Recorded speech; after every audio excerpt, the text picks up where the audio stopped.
चलिए तो स्टार्ट कर दीजिए आप लोग, तो पूछना क्या क्वेश्चन है। आज ट्रिगो की बुक निकालिए, क्योंकि 2 दिन से डिफरेंशिएशन ही कर रहे हैं ना।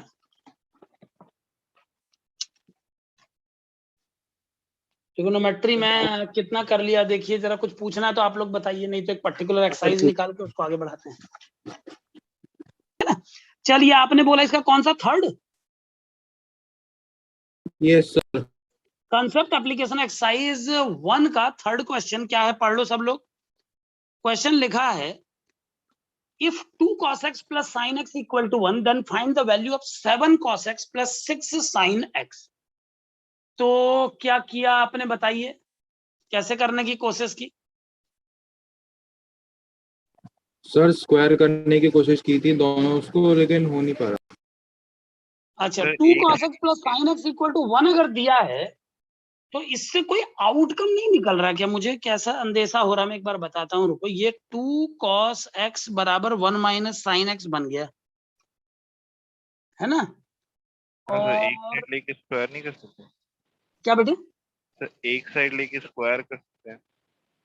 एक साइड लेके स्क्वायर करके 7 cos x plus 6 sin x बनेगा क्या? No sir. नहीं बन पाएगा ना, तो कोई फायदा नहीं। एक बार मैं जो चाह रहा हूं एक बार देखने दो मुझे को। ये बन जाएगा 4 cos स्क्वायर x बराबर 1 plus sine square x minus 2 sine x। यहां तक ठीक है? उसका आप समझ रही है ना, बिल्कुल पैरेलल रहा करिए बेटा, जो दिक्कत आती तुरंत पूछो, ठीक है? आप बीच में आई इसलिए मैं आपका नाम बार बार लेता हूं कि आप बीच में ज्वाइन करी हो ना आपने, तो आपको नहीं पता होता है तो समझ पूछ लिया करो तुरंत, ठीक है ना। 2 cos x equal to 1 minus sine x, मैंने साइन को वहां भेज के स्क्वायर किया, ये इतना बन गया। अब मैं cos स्क्वायर को 1 माइनस साइन स्क्वायर लिख दे रहा हूं। और अब जो मुझे शक है, बस मैं उसको एक बार देख लूं, अगर कोई अच्छी वैल्यू आ जाती है फिर तो ये सवाल आसान हो गया। 5 sign square x minus 2 sine x minus 3 बराबर 0। बिल्कुल मेरा अंदेशा सही है शायद, क्योंकि मैंने साइन एक्स के दोनों रूट निकाल लिए हैं। गौर कर रहे हो आप लोग? देखिए मुझे साइन एक्स की दोनों वैल्यू पता लग गई है शायद। इसके फैक्टर क्या करूंगा मैं, जानते हो ना, 5 sine x plus 3 sine x minus 3 बराबर 0। तो ये 5 साइन एक्स कॉमन लेके साइन एक्स माइनस 1 और प्लस 3 कॉमन लेके साइन एक्स माइनस 1 बराबर 0। तो implies that either sine x is 1 और इट इज माइनस 3/5। अब साइन एक्स अगर 1 होता है बेटे तो कॉस एक्स को होना पड़ेगा 0। अगर साइन एक्स 1 होता है तो कॉस एक्स को होना पड़ेगा 0। इक्वेशन के हिसाब से बोल रहा हूँ, समझ तो रही होगी ना कृतिका बेटे? यस। और अगर साइन एक्स को लगा देते हैं माइनस 3/5 तो कॉस एक्स कितना बन जाएगा बता दीजिए? 4/5 आई थिंक। 4/5 और माइनस, हाँ 8 में से 3 गया 5। तो अब बस कर लीजिए इसके आगे। क्यों आदित्य, हो जाएगा ना? तो हाँ सर हो जाएगा। हो जाएगा। कोई और टेक्निक किसी के दिमाग में आ रही तो बताओ। जैसे चंदन बोल रहा था, चंदन एक बार और बोलो अपनी बात। स्क्वायर करके कुछ रास्ता मिला तुमको? मिल सकता है, ऐसा कुछ नहीं। देखो एक सवाल के करने के 10 मेथड हो सकते हैं, जो जैसे सोचेगा वैसे आंसर मिलेगा। क्योंकि भाई हो सकता है सवाल बनाने वाले का टेक्निक कुछ और हो, मैं तो फिलहाल ऐसे इसको फील किया और ऐसे कर दिया। मैंने बढ़िया इक्वेशन जो गिवन थी उससे साइन एक्स के 2 वैल्यू निकाल ली। अब बड़े आराम से मैं साइन की मदद से कॉस की 2 वैल्यू निकाल ली। अब एक बार पहला सेट में पुट करूंगा, एक बार दूसरा। तो एक आंसर तो मुझे हवा में ही दिख रहा 6 आ गया, और दूसरा आंसर माइनस 3/5 और 4/5 रख के आप निकाल दीजिए। एक बार आंसर शीट भी देखिए, इसने कितने आंसर दिए। इसने 2 दिए हैं कि नहीं दिए? इसने आंसर दिया है एक ही दिया। चलिए देख लीजिएगा कौन सा वाला दिया है इन्होंने शायद दूसरा वाला दिया है, क्योंकि पहले वाले से तो 6 आता है ना आंसर, दूसरा वाला दिया है शायद। ठीक है, कोई दिक्कत नहीं। वैसे दूसरा आंसर है, मुझे कोई कमी नजर नहीं आ रही है, पता नहीं इन लोगों ने क्यों रिजेक्ट किया उसको। दोनों आंसर परफेक्ट हैं, कोई गलती नहीं है, दोनों सही है। क्वेश्चन है वो भी ऐसी होगा? कौन सा बेटे? इसी में फोर्थ वाला जो इसका नेक्स्ट है।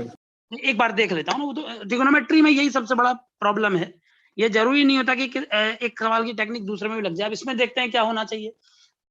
Sine x plus sine square x plus sine cube x की वैल्यू 1 दी हुई है बेटे। Find the value of cos 6 cos 4 cos 2। अच्छा, तो देख जैसा दिखाई दे रहा है मुझे, मैं तो उसके हिसाब से बात करूंगा।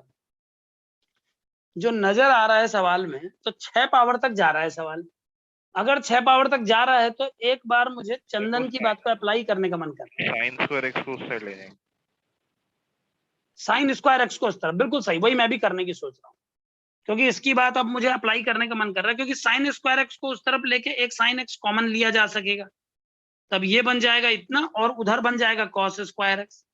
अब बड़े आराम से अगर स्क्वायर करते हो तो बन जाएगा साइन स्क्वायर एक्स, ये बन जाएगा 1 प्लस साइन स्क्वायर एक्स का होल स्क्वायर, और ये कॉस की पावर 4x, ये बन जाएगा 1 माइनस कॉस स्क्वायर एक्स, और अंदर बन जाएगा 2 माइनस कॉस स्क्वायर एक्स का होल स्क्वायर। मुझे लगता है जैसे ही तू इसको सॉल्व करेगा आदित्य, आंसर आ जाएगा। आगे करूँ या कर लोगे, ये बताओ बस।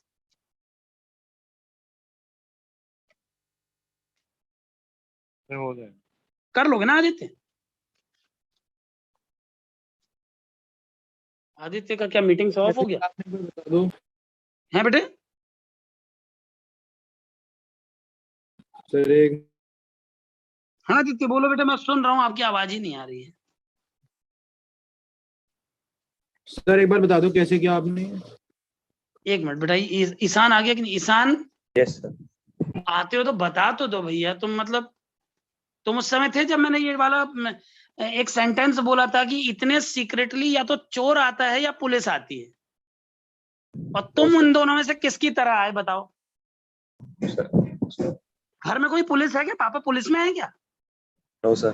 तो इतना सीक्रेट आना कैसे सीखा भाई? चलो आगे बढ़ो। हाँ आदित्य, मैंने क्या किया देख ले, जो चंदन ने बोला मैंने वही ट्रिक लगाई, क्योंकि उसकी ट्रिक मुझे बहुत पसंद आई। उसने बोला साइन स्क्वायर एक्स को दूसरी तरफ ले जा लेते हैं तो 1 माइनस साइन स्क्वायर बन गया कॉस स्क्वायर।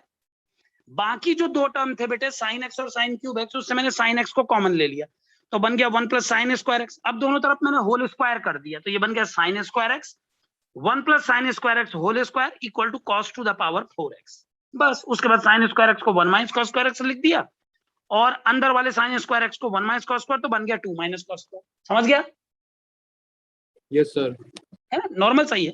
इसके बाद कर लेना, नहीं होगा तो फिर बात करेंगे, वैसे मेरे हिसाब से आंसर ही आ जाएगा सीधे। अगला बोलो ईशान, आप भी बताइए, चंदन, कृतिका आप भी बेटा, मुस्कान। Yes sir. हाँ बेटे, कोई सवाल है तो बताना आप भी। नहीं सर, मैं एक सेकंड ढूंढ रही हूँ, मेरा ट्रिगो का एक तो क्वेश्चन था, मैं ढूंढ कर रहे हो ना, ये बुकलेट कर रहे हो ना? हाँ सर। हाँ, इतने पन्ने जो ये लगे हैं इस कारोबार के पीछे, और तुम लोगों के लिए इतने पन्ने जो प्रिंट हुए हैं, ये बर्बाद नहीं जाने चाहिए ना। वैसे पेड़ काट काट के ये पन्ने बनते हैं बेटा, तो इनकी कीमत बहुत अनमोल है ये पन्ने। ऊपर से इनमें मैथ्स के सवाल लिखे हैं तो इनकी कीमत और बढ़ जाती है, तो ये वेस्ट नहीं जाने चाहिए। ऐसा ना हो गलती से कि दिवाली में किसी पटाखे के ऊपर रख के जला दिया आपने, ऐसा मत करें। सर एक कंसेप्ट का कुछ पूछना है। हाँ बोलना, कौन सा वाला बता? एक्सेप्ट नहीं सर, ये पूछना है सर, जो ग्रेटेस्ट वैल्यू और लीस्ट वैल्यू निकालते हैं इन ट्रिग्नोमेट्री में कैसा आता है?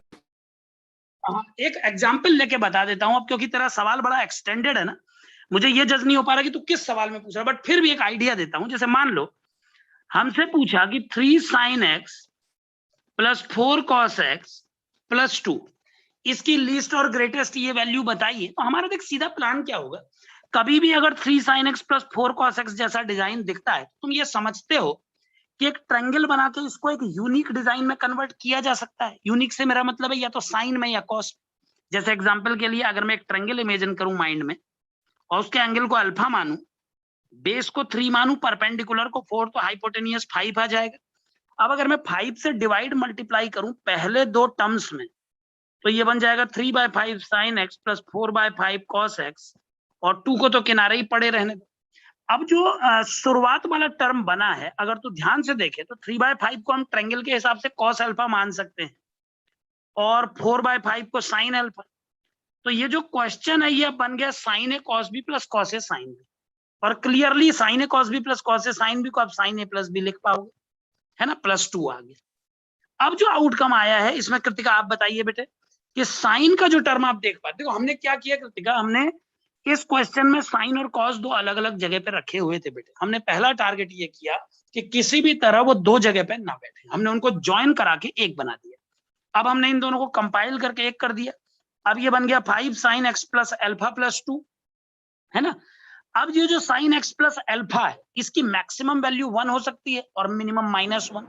तो अगर आप इसकी वैल्यू 1 लगाएंगे तो ये 7 आएगा, और -1 अगर इसकी वैल्यू लगाएंगे तो ये आ जाएगा आपका कितना, -3। तो इसकी मैक्सिमम वैल्यू 7 और मिनिमम -3 हो सकती है। इस तरीके से करते हैं आगे, ठीक है ना। तो कैसे होता है आपने एक बार बता दो। तू क्या सुन नहीं पा रहा क्या? 3 sin x + 4 cos x + 2 था क्वेश्चन। मैंने एक ट्रायंगल बनाया साइन और कॉस के आगे के कोफिशिएंट यूज करके। अब ट्रायंगल बना के जो हाइपोटेनियस आया उससे मैंने मल्टीप्लाई और डिवाइड कर दिया टर्म, तो ये ऐसा बन गया। भी ऐसा है तो लो। फिर ये बन गया sin x + α। अब लास्ट में मैंने ये बोला कि sin x + α जो टर्म है वो मैक्सिमम 1 हो सकता है, तो मैक्सिमम आप 7 तक जा सकते हो, और -1 मिनिमम होती है उसकी वैल्यू, तो -3 तक मिनिमम जा सकते हो, यानी आउटकम 7 से -3 की रेंज में होगा, है ना। Yes sir. सर इससे रिलेटेड एक क्वेश्चन। हाँ बोल ना। सर ये जो पेज नंबर 15 है उसमें इलस्ट्रेशन 19 बता दो। बेटे पेज नंबर 15। इलस्ट्रेशन अच्छा, 19। एक बात और बेटे, टेस्ट पेपर 1 तो खैर कब के बना के रखा जा चुका। टेस्ट पेपर 2 भी कंप्लीट होने वाला है। अब तक हम असल में ये रुके हुए थे कि यार सेंटर खुले तो सेंटर में टेस्ट लें। अब लेकिन सेंटर ओपन नहीं हो पा रहा है, तो एक काम, एक दो बातें बताओ। अगर सेंटर बुला के टेस्ट लेते हैं तो कंफर्टेबल हो सभी लोग आके देने में, या दूसरा ऑप्शन है कि अपना जो पोर्टल है magnettutorial.com वाले, उसमें ऑनलाइन पेपर देना होगा घर से, क्योंकि अब 2 टेस्ट पेपर बन के कंप्लीट रखे जा चुके हैं ना। तो अभी तक तो रुके थे कि वैसे लें, जैसे ऑनलाइन में जो बच्चे बाहर से पढ़ रहे हैं उनके लिए तो चलिए ऑनलाइन ही ले लेंगे, लेकिन बाकी जो बच्चे यहीं के हैं वो सेंटर आके देना चाहेंगे या ऑनलाइन में देंगे कंफर्टेबली घर से ही? जल्दी बताइए, बताइए अपना चॉइस। ऑनलाइन ही ठीक है कि अभी ऑनलाइन पहले दे दिन के ताकि मतलब ऑनलाइन में दे लोगे ना विदाउट चीटिंग? हाँ सर। यस चलिए सर। ठीक है। एक बात और बताता हूँ, मॉड्यूल आपके पास है। पहले टेस्ट का मतलब है मॉड्यूल का टर्म 1, जो हम टर्म 1 2 3 4 जिसको बोलते हैं, वो एक टेस्ट का मटेरियल। तो पूरी लिस्ट आप लोगों के पास यही टेस्ट की प्लानिंग के साथ ही गई थी आप लोगों के पास, तो उस लिस्ट को ध्यान से देख लें। उसमें टर्म 1 टर्म 2 टर्म 3 टर्म 4 ये जो टॉपिक है ये एक टेस्ट का मटेरियल है।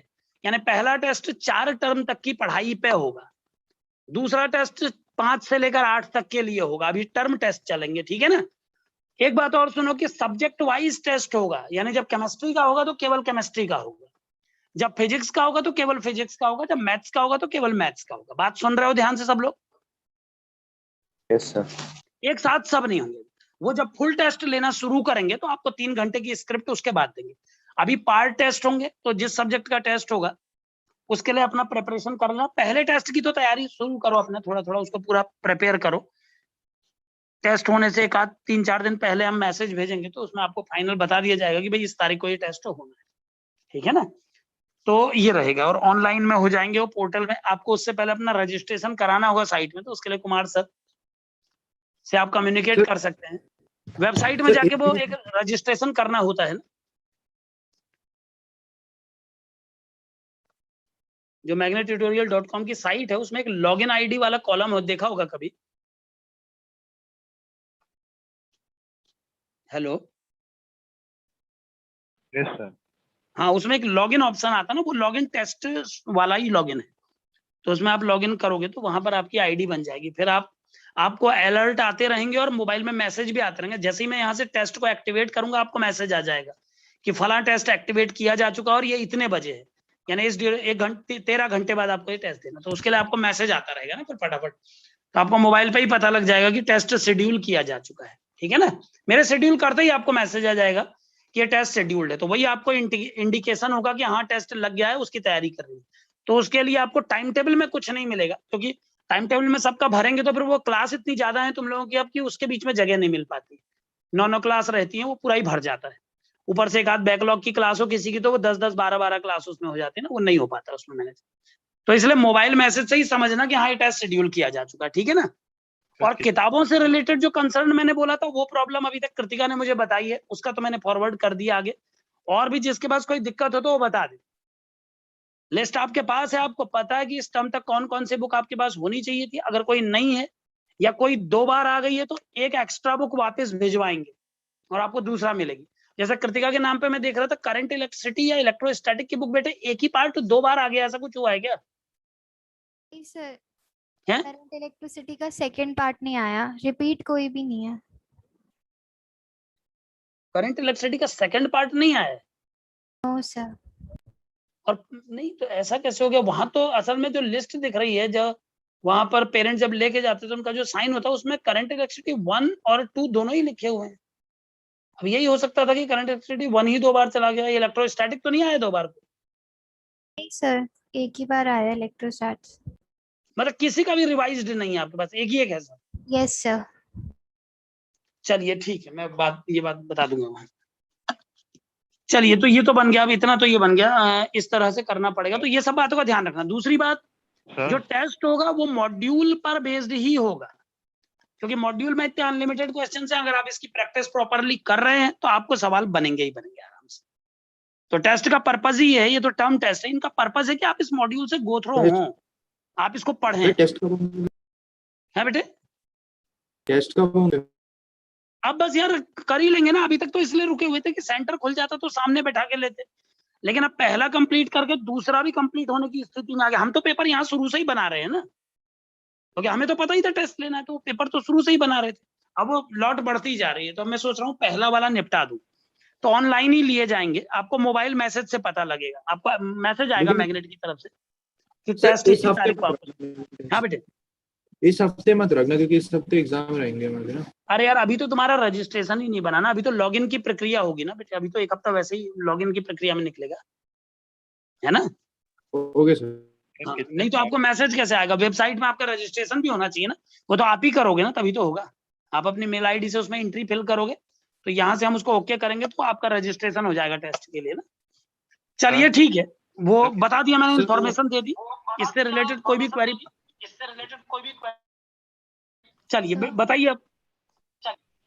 अगला क्वेश्चन बोलिए बेटा, ये तो 7 और -3 आ गया। Next question. सर कितने सर पेज मार्क्स? नंबर।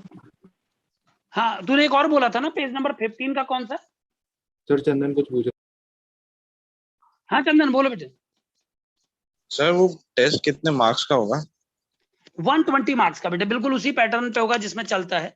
हालांकि अब मेंस वाले 30 नहीं 25 क्वेश्चन पूछते हैं, लेकिन हम 30 ही रखेंगे, क्योंकि स्पीड अगर ज्यादा बेटर बनेगी तो उसमें बुराई कुछ नहीं है ना। सर वो ठीक है ना? नेगेटिव है ना, फिर नेगेटिव मार्किंग। हाँ नेगेटिव रहेगा बेटे, नेगेटिव रहेगा। जो मल्टी चॉइस होंगे उसमें नेगेटिव नहीं होगा। सर एडवांस कुछ होगा?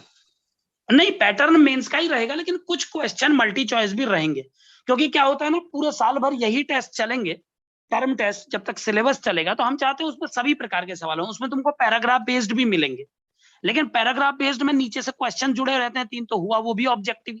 तो बीच में ऐसा भी हो सकता है कि पैराग्राफ आ जाए, जैसे question number 12 to 14 paragraph based आ गया, अब एक पैराग्राफ पढ़ो और 3 सवालों के जवाब दो, तो टोटल काउंटिंग 30 ही रहेगी। उसके बीच में पैराग्राफ बेस्ड भी आ सकता है, न्यूमेरिकल क्वेश्चन भी आ सकता है, लेकिन न्यूमेरिकल के 4 ऑप्शन दिए होंगे, तो न्यूमेरिकल को भी ऑप्शनल स्टाइल में पेश किया जाएगा। पैराग्राफ तो ऑप्शनल होता ही होता है, और जो मैट्रिक्स मैच टाइप होता है वो भी आएगा, लेकिन उसे भी 4 ऑप्शन से हमने अटैच कर दिया। मतलब जो मैट्रिक्स का सवाल होता है हमने उस पर भी 4 ऑप्शन बना दिए। 4 ऑप्शन समझ रहे हैं ना, जैसे P का 1, Q का 2 और 3, समझ गए बात को? हाँ सर, वो तो वैसे ही आता है। हाँ तो वैसे ही रहेगा। नहीं मैट्रिक्स मैच वैसे भी आता है ना कभी कभी, मैट्रिक्स मैच हमेशा वैसा नहीं आता था, वो तभी 1-2 सालों से वैसा आ रहा। पहले तो मैट्रिक्स मैच वैसा आता था ना, जिसमें आपको एक बड़े बॉक्स में फिल करना होता था पूरी प्रोसेस। P का 1 2 बबल सीट पे फिल करना होता था ना, उसको कंप्यूटर में कई चेक टिक करने पड़ते थे। अब आ गया वो ऑप्शनल वाला 2-3 साल से, तो जो नया पैटर्न आईआईटी का उसके अकॉर्डिंगली मैट्रिक्स आएगा। ठीक है ना? ठीक है सर। हाँ, माने आपको सारे सवालों में ऑप्शन मिलेंगे, लेकिन कुछ क्वेश्चन पेपर में मल्टीपल चॉइस भी होंगे। अब क्योंकि ये टर्म टेस्ट है, तो इसमें एक पैटर्न बनाना बड़ा मुश्किल होता है, क्योंकि किसी टॉपिक की इंपॉर्टेंस कम होती है, किसी की ज्यादा।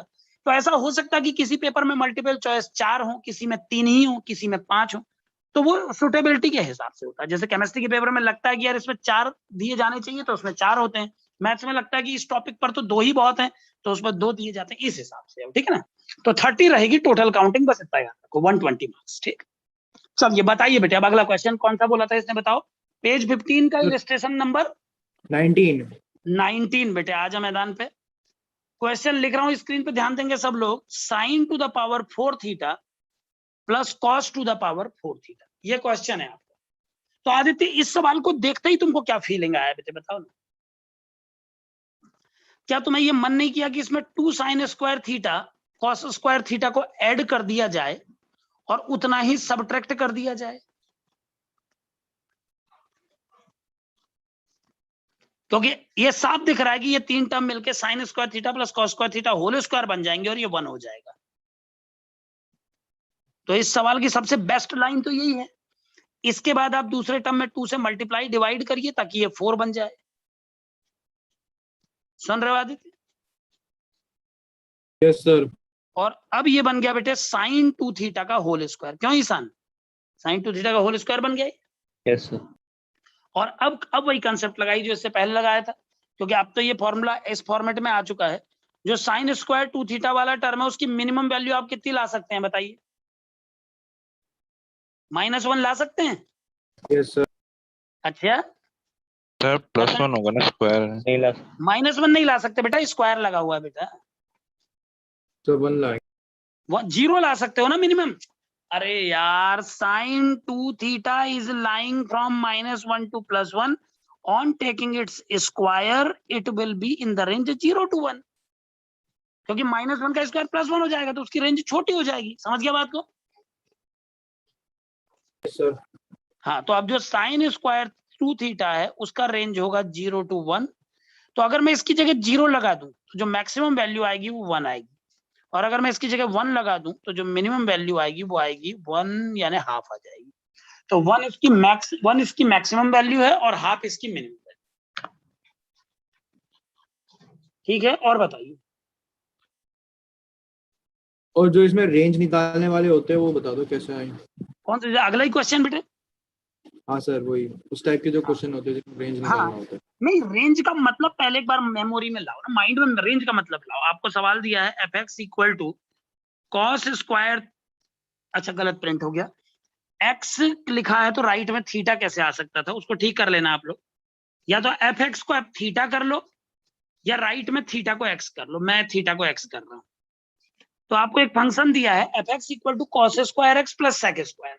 अब ध्यान दो, आपको इसकी रेंज पूछे, इसका मतलब समझो पहले। रेंज का मतलब है कि x की जगह कुछ भी लगाना अगर मैं अलाउ कर दूं, मैंने आगे से लिख दिया लो x belongs to any real number, मतलब x की जगह कोई भी रियल नंबर लगाने पर fx क्या क्या आ सकता है। हालांकि मुझे ऑल रियल नंबर अलाउ नहीं करना चाहिए था, बगल में सेक लिखा हुआ है। सेक के लिए x का वैल्यू क्या क्या नहीं होना चाहिए आप लोग खुद सोच लें, है ना? क्योंकि cos 90 0 होता तो 90 के मल्टीपल्स में सेक तो बवाल मचा देगा। क्यों चंदन? यस है ना? इसीलिए आप x की वैल्यू 90 के मल्टीपल्स छोड़ करके 90 का 1 मल्टीपल 3 मल्टीपल 5 मल्टीपल छोड़ के जो लगाना चाहें लगाइए। मतलब x belongs to all real numbers except 2n+1 π/2 लिख दूं क्या? For every n belongs to integer. ये ठीक रहेगा ना? क्योंकि 2n+1 π/2 टाइप का कोई भी वैल्यू आप मत लगाएं, बाकी कुछ भी लगाएं। तो अब रेंज का मतलब ये होता है आदित्य कि आप x की जगह जो लगाना है लगाइए, बताइए आएगा क्या क्या, मतलब आप इस टर्म को क्या क्या ला सकते हैं। डोमेन का मतलब होता है x की जगह क्या क्या लगा सकते हैं, रेंज का मतलब क्या क्या ला सकते हैं। तो जो फंक्शन के टाइम पे हमने रेंज शब्द पढ़ा था, ये वही रेंज है, ये कोई नया शब्द नहीं आदित्य, वही रेंज है ये। तो आइए इसकी रेंज निकालते हैं। cos square x plus sec square x, इसमें 2 जोड़ दो 2 घटा दो। अब 2 जोड़ने का फायदा क्या होगा सुनो, कि आप 2 को लिख सकते हैं 2 times cos x into sec x। ये बात समझ में आई सबको? क्योंकि cos और sec का प्रोडक्ट ईशान 1 होता है बेटे। Yes sir. तो ये बन गया cos x plus sec x का होल स्क्वायर। बल्कि एक काम करो, माइनस वाले को आगे रखो, प्लस वाले को पीछे। ये लो, वो क्यों जरूरी है अभी बताता हूं। ये माइनस ये प्लस, तो ये बन जाएगा cos x minus sec x का होल स्क्वायर, या sec हमेशा cos से बड़ा रहेगा तो sec x minus cos x whole square कर लेते हैं, +2। ऐसा बन गया बेटे fx का वैल्यू। दिखाई दे रहा तुम लोगों को, है ना? Yes sir. और अब बताइए बेटे sec x minus cos x की वैल्यू को आप मिनिमम कितना कर सकती है? मैक्सिमम तो कितना भी कर सकती हो बेटा, मैक्सिमम तो आपका बस चले तो आप सेक थीटा को इन्फिनिटी तक पहुंचा डालो। तो ये तो दुनिया जानती कि इस एफ का जो मैक्सिमम वैल्यू आएगा वो तो इन्फिनिटी ही आएगा। मैं पूछ रहा हूँ आप इस टर्म को मिनिमम कितना कर सकती है? तो जिस टर्म के ऊपर स्क्वायर लगा है उसको आप मिनिमम 0 ही तो कर पाएंगे ना, क्यों कितने का 0 से नीचे थोड़ी ला पाएंगे। Yes sir, 0। 0 तो 0 + 2 = 2, यानी इसका मिनिमम वैल्यू 2 होगा और इसका मैक्सिमम वैल्यू इन्फिनिटी होगा। तो 2 से इन्फिनिटी तक जो आपको आउटकम चाहिए आपको मिलेगा, इसके अलावा कुछ नहीं मिलेगा। ठीक है ना, मतलब आप इस एक्सप्रेशन को कभी 1 नहीं ला पाएंगे और कई ऐसी चीजें हैं जो आप नहीं ला पाएंगे, लेकिन 2 से इन्फिनिटी तक आप कुछ भी ले आएंगे, है ना। और बताइए आदित्य।